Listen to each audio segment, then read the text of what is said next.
čakať?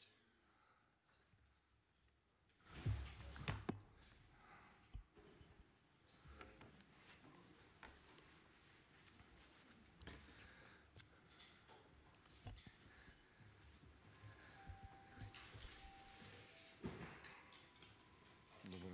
Nemám od vás signál na čakanie. Čo je toto za odbička? Telefón. Nejaká. Budík niekoho. Nejaká. Dobre. Dobrý deň, dámy a páni. Vítajte na tlačovej konferencii Národnej banky Slovenska. Naši experti pripravili našu jarnú makroprognózu o tom, ako vidia hospodárstvo Slovenska v najbližšom období. Viac informácií povie guvernér Peter Kažimír a hlavný ekonóm Michal Horváth. Teraz poprosím pána guvernéra o úvodné slovo. Nech sa páči. Dobrý deň všetkým. Vítam vás v Národnej banke Slovenska. Chodívate do opery?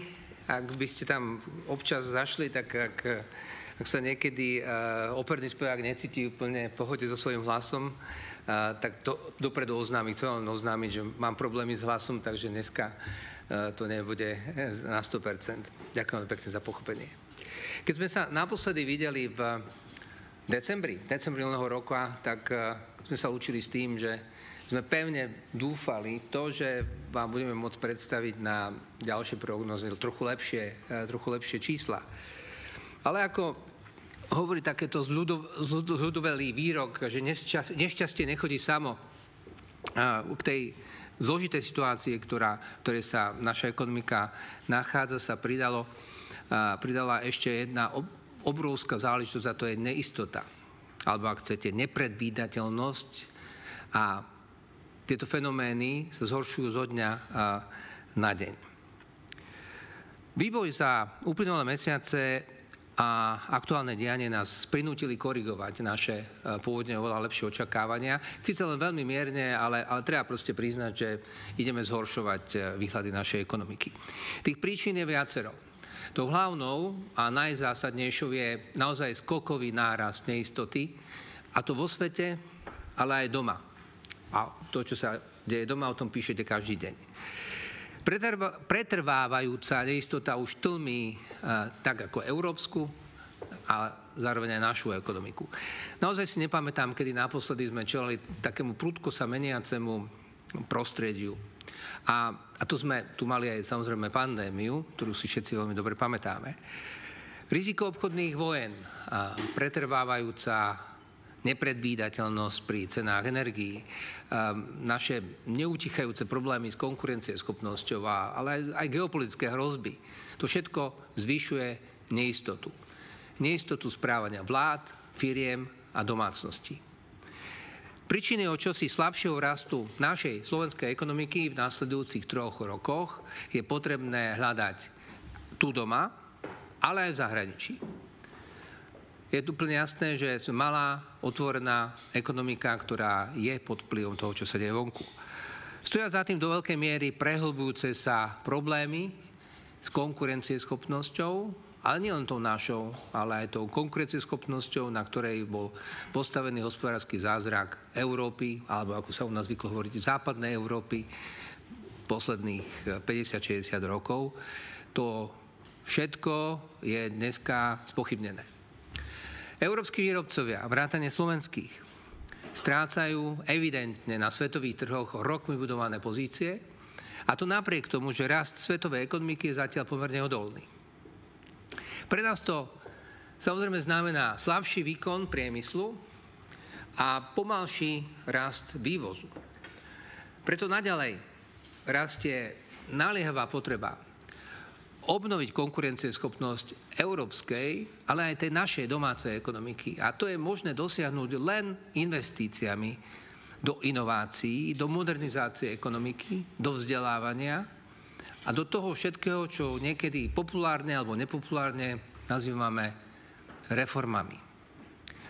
Hovoríme o tom pravidelne a opakovane, hovoríme o tom pravidelne a opakovane na Slovensku, ale nie je to len choroba slovenských politických elít, ale je to proste problém prostredia európskeho, kde meniť veci bolí a má to proste svoje politické náklady.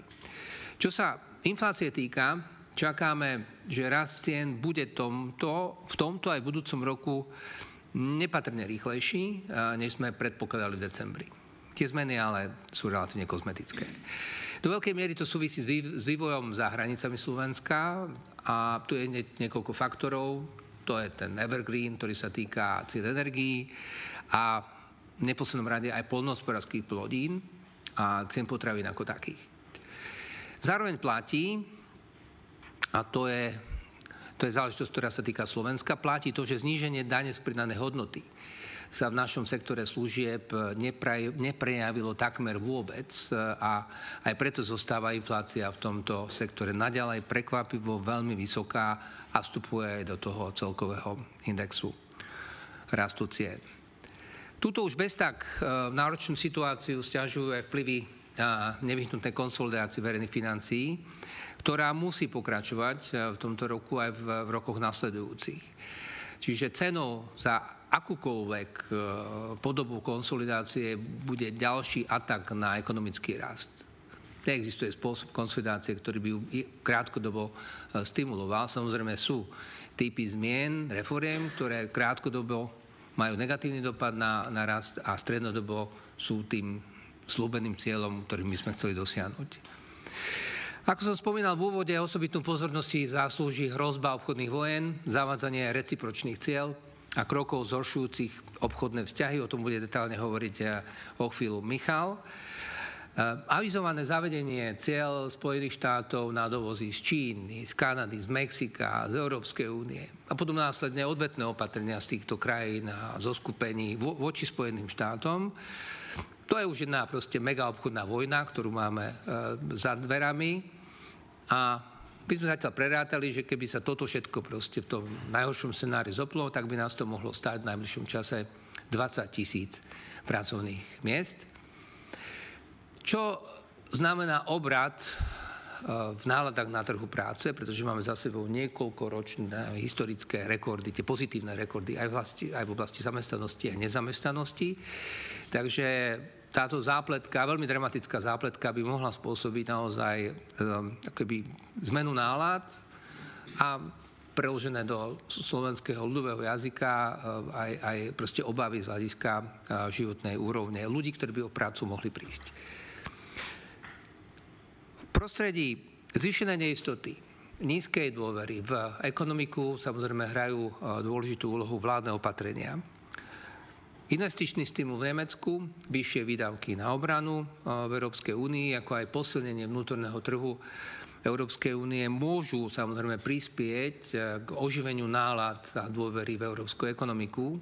To všetci dúfame, ale je to proste novú, ak sledujete vývoj v Nemecku a hlasovanie v Bundestagu alebo proste veľké otvorené debaty o míňaní na obranu, tak zatiaľ tu nie sú úplne jasné podoby týchto plánov, sú to vlastne len rámce, za ktorými sú na európske pomery obrovské peniaze, ktoré by za podmienok napríklad v Spojených štátoch znamenali veľký impuls do ekonomického rastu ako takého. U nás na Slovensku je situácia trochu zložitejšia, pretože priestor na verejné investície je mimo európskych fondov veľmi limitovaný.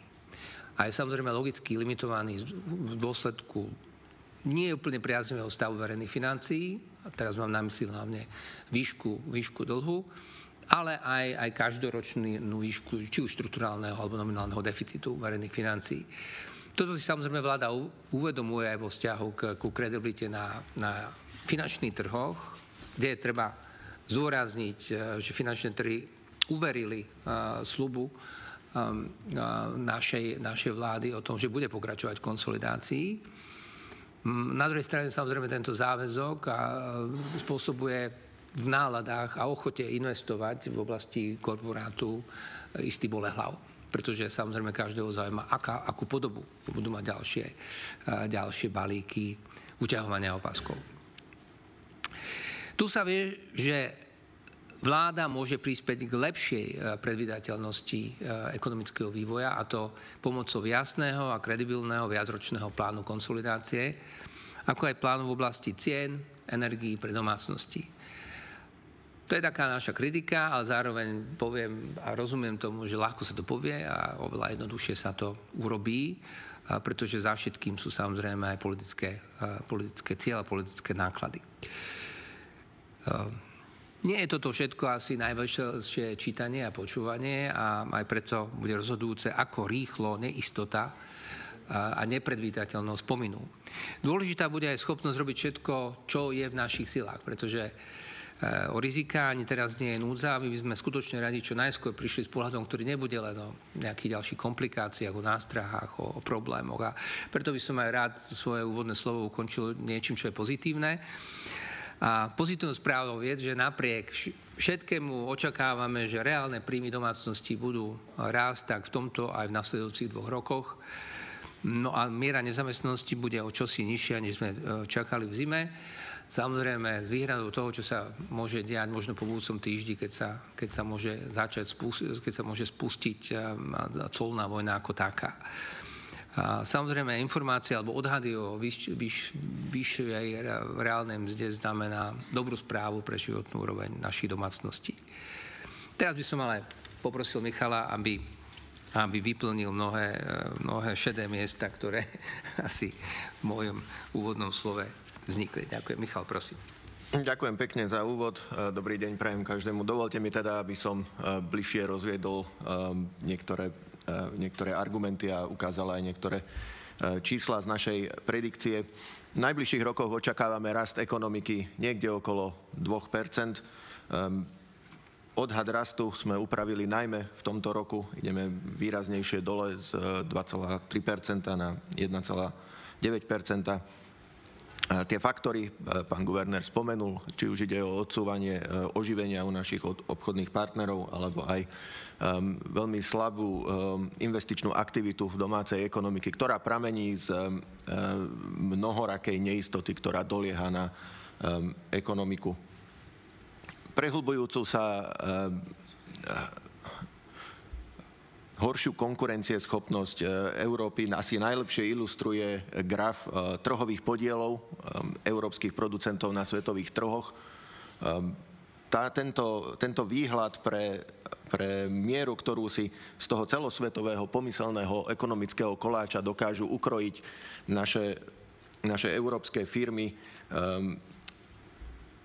tento výhľad sa postupne zhoršuje a kolegovia v Európskej centrálnej banke tento výhľad opäť raz upravili smerom dole a my sme toto zobrali samozrejme do úvahy pri tvorbe našej predikcie. Náš priemysel týmto trpí tiež, sme veľmi úzko prepojení na európske ekonomiky, ale podobné problémy s konkurencieschopnosťou majú slovenské podniky aj v celosvetovom meradle. Čo je možno zaujímavé, že paradoxne našim automobilkám, aj vďaka investíciám, ktoré v nich prebehli v posledných rokoch, sa celkom dobre darí aj momentálne a očakávame, že tento rok by mohol byť pre nich celkom v poriadku. Keď hovoríme o mnohorakej neistote a nepredvídateľnosti vývoja, samozrejme sú tam tie globálne faktory, ale na to sa nabaľujú domáce veci a jedna z nich je konsolidácia verejných financií. Pri konsolidácii už dlhšie komunikujeme, že bude doliehať na ekonomiku a postupne teda prichádzajú údaje, ktoré nám umožňujú ilustrovať, akým spôsobom konsolidácia vplýva na ekonomický vývoj na Slovensku.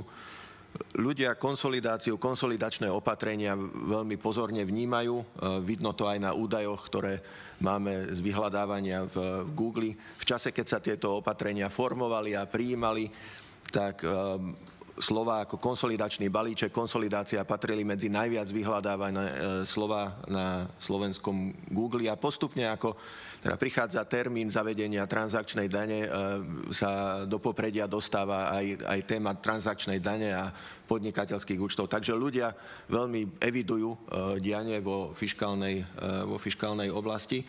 A keď sa pozrieme na dáta z rôznych prieskumov, tak tam zase vidno, že zhruba v čase, keď tieto diskusie na verejnosti, v parlamente, medzi politickými stranami prebiehali, práve v tom čase začala narastať neistota medzi domácimi podnikateľmi. vnímali situáciu ohľadom výhľadu svojich tržieb, výhľadom svojho teda dopytu pre svoje výrobky čoraz neistejšie a zároveň v tom čase začali hovoriť, že tie výhliadky sú horšie. Tá prepojenosť neistoty a ekonomického sentimentu, nálad je veľmi silná a je negatívna. V časoch, keď neistota rastie, v tých časoch práve tie hodnotenie výhliadok firmami sa výrazne zhoršuje a toto sme zažili opäť aj minulú jeseň. No a to, že nálada je zlá, očakávania ohľadom tržieb, dopytu, finančnej situácie, všeobecných ekonomických podmienok sa zhoršujú, to samozrejme vplýva potom aj na rozhodovanie firiem. A jedno z kľúčových rozhodnutí je o investíciách. Investície v minulom roku, v druhej polovici minulého roka na Slovensku boli slabé. Keď sme prezentovali naposledy našu predikciu, sme sa nádejali, že dojde k nejakému odrazeniu sa od slabých čísel, ktoré sme už evidovali, ale napokon štvrťrok minulého roku bol ešte väčším sklamaním a toto sme museli zohľadniť aj v našej novej predikcii a preto ten výhľad pre investície je v novej predikcii podstatne slabší, ako tomu bolo predtým. A je to jeden z dôležitých faktorov, ktorý vysvetľuje to, prečo sme upravili mieru rastu ekonomiky dole, najmä v tomto roku. Oázou stability zatiaľ v našej ekonomike zostáva trh práce. Očakávame stabilný vývoj počtu zamestnaných. Tam treba povedať, že na trh práce veľmi silno pôsobí negatívnym spôsobom demografia. Starnutie obyvateľstva už veľmi cítiť na číslach. Navyše sme tu mali aj hromadné odchody do predčasných dôchodkov, ktoré znamenali veľkú ťarchu pre trh práce. Na druhej strane sa ale tú stabilnú zamestnanosť darí udržiavať aj vďaka tomu, že prichádzajú vo veľkom počte zahraniční pracovníci a dokonca sa nám darí aj lepšie integrovať niektoré doteraz vylúčené alebo ťažko zamestnateľné skupiny na trhu práce. Čo sa týka vývoja miest, aj vďaka tomu, že vzhľadom na rast a stabilnú zamestnanosť produktivita má rásť, očakávame pomerne dynamický rast miest niekde na úrovni 5% v najbližších rokoch. Toto číslo je o čosi vyššie ako naše očakávania v oblasti inflácie, takže to je dobrá správa aj pre domácnosti z hľadiska kúpy schopnosti ich príjmu. Reálne mzdy treba povedať, že ešte stále dobiehajú tú úroveň, ktorú mali predtým, ako začalo obdobie vysokej inflácie, ale práve tento vývoj znamená citeľnú podporu pre vývoj spotrebiteľského dopytu na Slovensku. Takže k tej inflácii, tentokrát infláciu upravujeme iba mierne. Náš decembrový odhad bol na úrovni 4,1%, teraz je to 4,3% v tomto roku a potom by sa inflácia mala postupne vracať k 3%, čo závisí aj od toho, ako sa vláda postaví samozrejme k cenám energií pre domácnosti. Tá malá korekcia v tomto roku má niekoľko komponentov. Jedna je, zapracovali sme nové očakávania ohľadom vývoja cien poľnohospodárskych komodít, takže v oblasti potravín ten vývoj momentálne vyzerá v tých ďalších rokoch o čosi lepšie.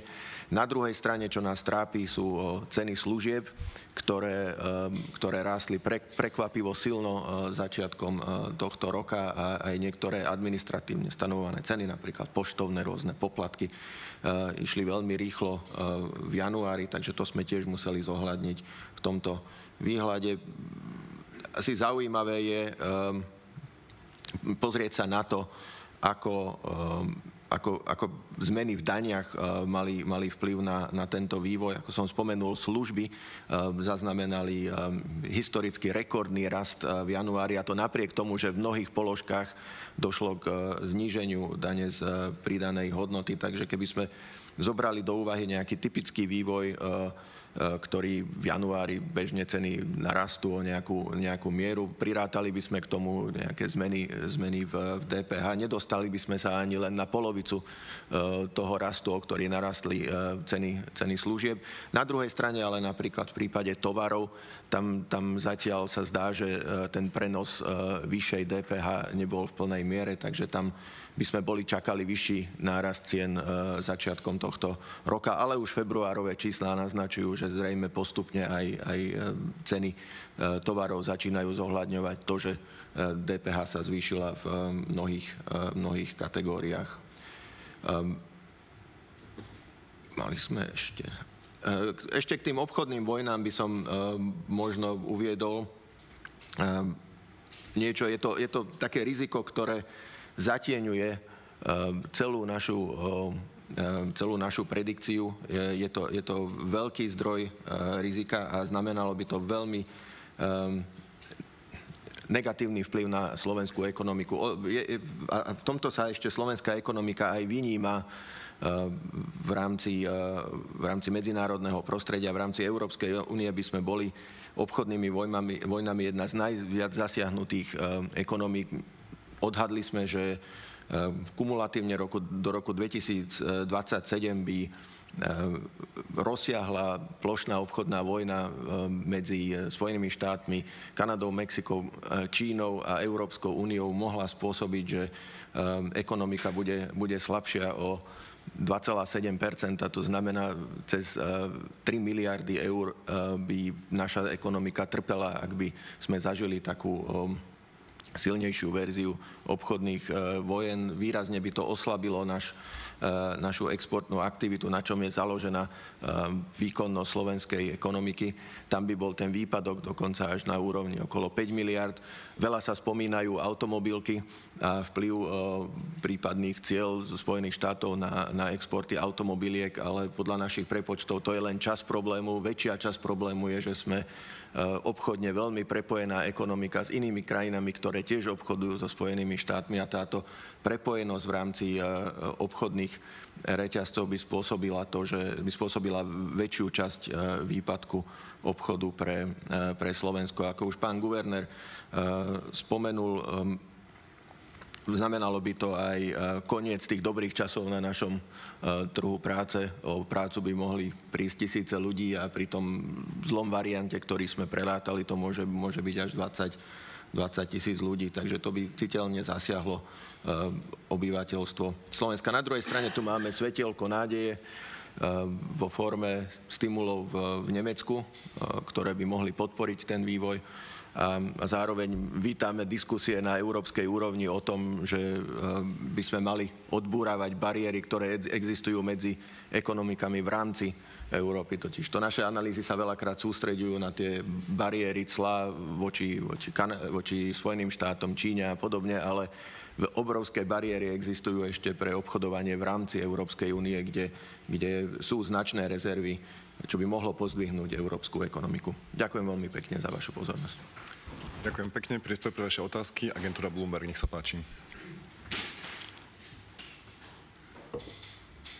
Dobrý deň, Dan Horniak, Bloomberg. Ja by som mal dve otázky na pána guvernéra.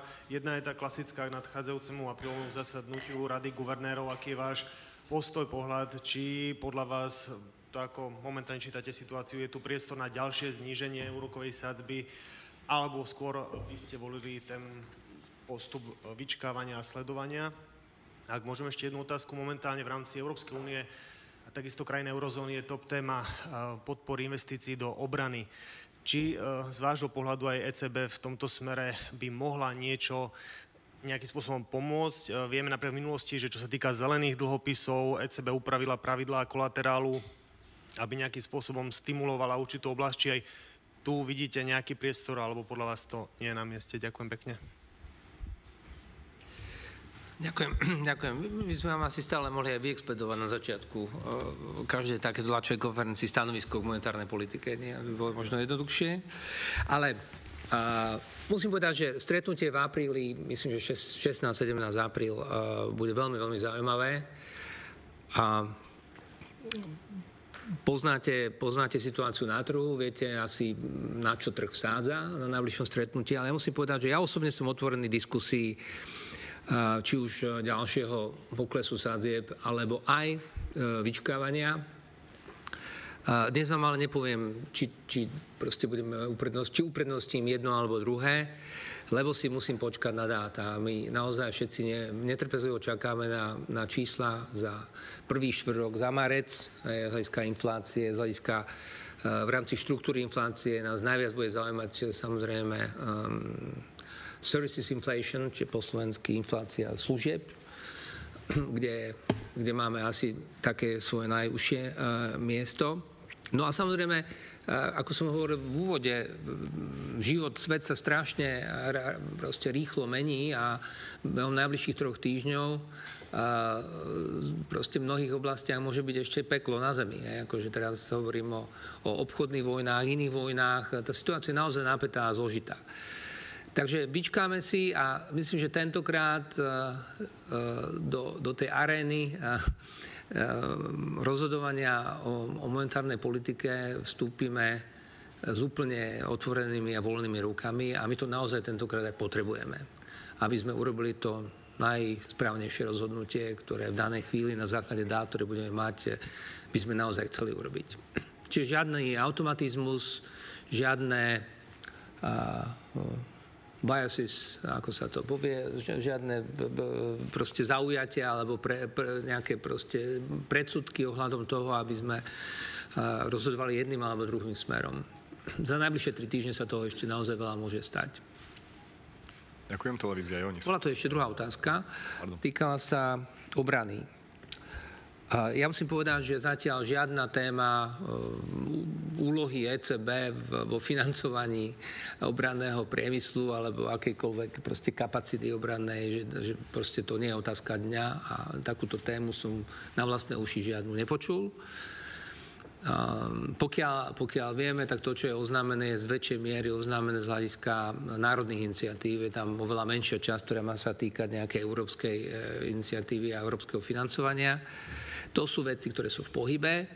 Ale musím vám tu zároveň povedať svoj osobný názor, že ja som veľmi, teraz hovorím, ako bývalý minister financií, by som bol veľmi skeptický k tejto iniciatíve ako celku. A to z pohľadu kvality míňania. Problémom každej krajiny je kvalita míňania a keď uznáme, že s tým máme efektivita. To je jedna vec, že štát vybere peniaze a druhým spôsobom, ako efektívne ich mínie. Nepochybujem o tom, že máte podobný názor, že s efektivitou má štát proste problém. A ak si to uznáme, tak potom jednu z najväčších problémov v efektivite má práve proste míňanie na obranu. Je to dané rôznymi faktormi, čiže ak má prísť polbiliónový proste balík v Európe, tak by som očakával, že to bude do veľkej miery koordinované. Súhlasil by som s veľkými investíciami do obrany a la Izrael, ktorý veľa peňazí investuje do vedy a výskumu, ktorá potom sa objavuje cez startupy a cez inovácie aj do civilnej ekonomiky. Ale pokiaľ takéto usmernenie, a zatiaľ takéto usmernenie v Európe nie je, tak otázka mínenia tohto obrovského peniazu, takýchto veľkých peniazí môže byť naozaj len na papieri, lebo viete, či miniete 2%, 3 alebo 4%, to je jedna vec. A druhá vec je, aký to má skutočný efekt. Alebo vám niekto povie, že madame, monsieur, my budeme investovať do výskumu, vy to budeme vyrábať a vy to budete kupovať. Takže to tiež podľa mňa nie je úplne ideálny model, takže treba si na to dávať pozor. Ďakujem. Televízia, nech sa páči. Juriš, televízia, dve otázky. Prvá, keď ste spomínali tých 20 000 pracovných miest, možno v akých sektoroch, pre ľudí povedať, a čo by to v takomto katastrofickom scenári urobilo s reálnymi mzdami? Ja by som ale opravil, ja si to vôbec nevnímam ako katastrofický. 20 000 pracovných miest pri voľných 70 000 miest je. Tam je skôr problém nie v počte, ale v zmene nálady. Ako viete, ten vibe je taký, že proste že keď roky je trh práce taký, že stále potrebuje nových a nových ľudí, tak toto je obrat. Čo má samozrejme dopad do vyjednávania o mzdách a mnoho ďalších proste vecí. Ale Michal, prosím, ktoré sektory? Áno, ďakujem pekne. Takže asi neprekvapí, že najviac zasiahnutý sektor by bol priemysel, nasledoval by doprava, teda veci, ktoré samozrejme súvisia s obchodom tovarov, ale doľahlo by to prirodzene aj na malo a veľký obchod. Vzhľadom na to, že podstatná časť toho efektu je všeobecné oslabenie svetovej ekonomiky. Takže netýka sa to len sektorov, ktoré tie clá zasahujú, ale vyšlo by o podstatné ochladenie celosvetového vývoja, čo by aj u nás malo širšie vplyvy. Presné číslo za reálne mzdy vám neviem takto z hlavy povedať, ale viem povedať, že ak by sa tie clá začali zavádzať v tomto roku, gro vplyvu by prišlo v budúcom roku. Tam máme odhad HDP niekde okolo 2%, tiež 1,9 rast. Podľa našich prepočtov by tá väčšia obchodná vojna takmer mohla vymazať celý rast ekonomiky v budúcom roku. Druhá otázka, sme sa stretávali či už v Bruseli, na Minfine, alebo aj tu za tie roky častokrát pri rôznych krízach, hospodárska 2011, teda 2008, 11, 12, migračná, covidovú ste spomenuli teraz túto. Keby ste tak zrovnali, všetci ste pri tom boli, ktorá je podľa vás najťažšia doba z týchto krízových? No najťažšia je vždy tá, ktorú prežívate. Neviem, je to tak aj v manželstve, je to tak nejako, že tá je vždy najťažšia, ktorú prežívate. Myslím si, že je to, z istého pohľadu je to, čo sa deje, je budíček pre Európu. Proste prebudenie sa z takého dlhého sna o tom, aký sme najlepší, ako si tu dobre žijeme, ako máme naozaj vysoké sociálne štandardy v priemere. A aký sme skvelí, ako sa k nám všetci chodia pozerať na našu kultúru, na naše pamiatky. Ale pravdou je, že evidentne na základe dát proste sila európskej ekonomiky degraduje, eroduje. A sme nahradzaní proste inými centrami sveta a svetovej ekonomiky a toto je proste fakt, na ktorý nás veľmi brutálnym spôsobom teraz vlastne upozornila administratíva prezidenta Trumpa. A takýto wake-up call, alebo takýto budíček proste treba využiť v svoj prospech. Takže ja by som bol oveľa radšej, samozrejme, keby prišlo 600 miliárd na stôl behom 2 týždňov rokovaní, ktoré by išli do inovácií, do investícií, do infraštruktúry, do mnohých proste oblastí, ktoré máme zanedbané za posledné desiatky rokov. Hovorím o celej Európe, nehovorím o Slovensku. No ale vidíte, akože, keďže obrana a vlastne vojenské investície sú biznis, z tohto pohľadu sa na to vždy musíte dívať, že je to asi jednoduchšie. Ja sa tu pozerám aj na svojich kolegov analytický náš tým. Ako podľa mňa zase na začiatku covidu sme boli vystrašení. Tam sme v podstate nevedeli vlastne, do čoho ideme. Nevedeli sme úplne tam vyhodnotiť všetky aspekty toho, aspoň teda na začiatku. Tá neistota bola obrovská. V tomto prípade skôr tak krútime hlavami, vzhľadom na to, že to oslabenie celosvetové má prameniť z opatrení, z ktorých mali sme niekoľko stáročí, aby sme sa poučili, čo tieto opatrenia môžu prinesú. Nie je to nič nevídané, skôr to pripomína časy, o ktorých sme si mysleli, že ľudstvo svojim rozmýšľaním, svojim učením sa už dávno prekonalo, ale zdá sa, že sa vraciame späť a úplne zbytočne si hádžeme polená pod nohy, a to myslím teraz celosvetovo. Problémy, ktoré chceme riešiť, možno táto obchodná vojna nevyrieši. Existovali by iné opatrenia, ktoré by dokázali riešiť situáciu mnohých odkázaných ľudí v rôznych aj vyspelých krajinách. Tieto opatrenia k tomu iste neprispejú.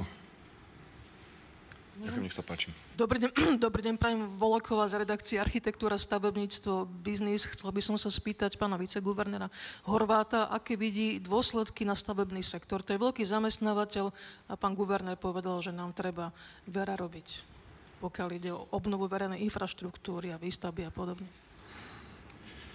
Čo sa týka sektora stavebníctva, mimochodom v oblasti nehnuteľnosti a stavebníctva tá situácia vyzerá momentálne celkom dobre.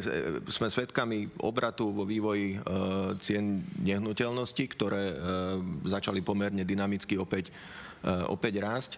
Ale čo je dôležité, prebudza sa aj investičná aktivita v danej oblasti. Takže pokiaľ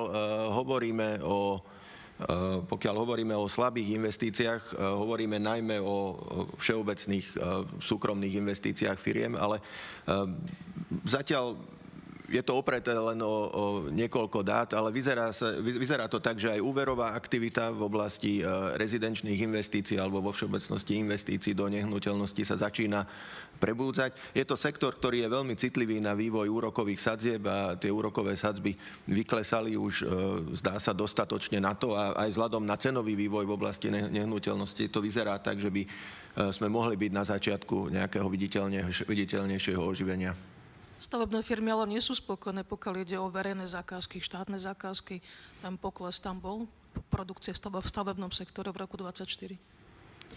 No oproti roku 2023, ktorý bol veľmi silný rok z hľadiska verejných investícií, iste bol v roku 2024 pokles, ale práve pri tých investíciách treba spomenúť verejné investície, do ktorých práve v tomto roku tiež vkladáme pomerne veľké nádeje vzhľadom na to, že sa blíži koniec možností čerpať prostriedky z plánu obnovy. Takisto tu máme nové eurofondové obdobie, ktoré nie sa rozbehnúť, ale skôr ten plán obnovy by mohol byť ten faktor, ktorý by potiahol investovanie s dopadom aj na stavebný sektor. Tu treba asi dodať, že ak hovoríme, že úroveň investícií je kritická ináč pre našu ekonomiku, nemôžeme byť s ňou spokojní, tak to sa paradoxne netýka výhľadov stavebníctva, lebo tam tie rozhodnutia o investovaní sa robia naozaj doma. Na základe podmienok dopytu, ceny peňazí a podobne. Ale tie veľké investície do nášho priemyslu hlavne, tak tie sa v podstate nedejú v Bratislave, ale tie rozhodnutia prichádzajú zo sídel nadnárodných firiem, ktoré majú zainvestované z minulosti na Slovensku. A tu môžeme permanentne proste počúvať ponosy proste týchto nadnárodných firiem, nielen na Slovensku, ale na európske pomery ako celok, kde sa sťažujú vlastne na to, že investovať chcú, ale nie v Európe, a to z dôvodov vysokých cien energií, vysokej volatility týchto cien. V našom prípade je to ešte otázka neistoty ohľadom ďalšej podoby konsolidačných balíčkov, to znamená obava z hľadiska zvyšovania ďalších nákladov na podnikanie, zvyšovanie daňovej záťaže a podobne. No a potom ten najhorúcejší faktor, a to sú obchodné vojny a nestabilita politická a ekonomická ako taká. Ale z tohto vyčnieva, ako keby paradoxne pozitívne práve sektor stavebníctva, čo sa zase samozrejme odráža aj tým, že začínajú rásť ceny. A to nielen v hlavnom meste, ale aj v ďalších mestách na Slovensku. Ďakujem, pozerám ešte otázky. Agentúra Bloomberg mala jednu otázku, nech sa páči. Ak by som sa ešte mohol dopýtať teda k hlavnej úrokovej sadzbe ECB, či teda tá aktuálna úroveň je podľa vás ešte stále reštriktívna, alebo v tom pásme reštriktívnom? Ďakujem pekne. No, asi sa dotýkate nepriamo témy neutrálnej sadzby. Ja musím povedať, že toto je koncept viac menej akademický, s ktorým my pracujeme a sme schopní sa vnútri v miestnosti o nej baviť. Ale z hľadiska verejnej komunikácie musím povedať, že ja sa domnievam, že proste neutrálna sadzba je v zásade nie je žiadny bod, ale je to nejaké pásmo a domnievam sa, že my sme už s terajšou úrovňou sadzieb v pásme neutrálnej sadzby ako takej. A kam chceme ísť viac, o tom som vám už hovoril, o tom sa rozhodneme v apríli. Slovenská televízia, nech sa páči.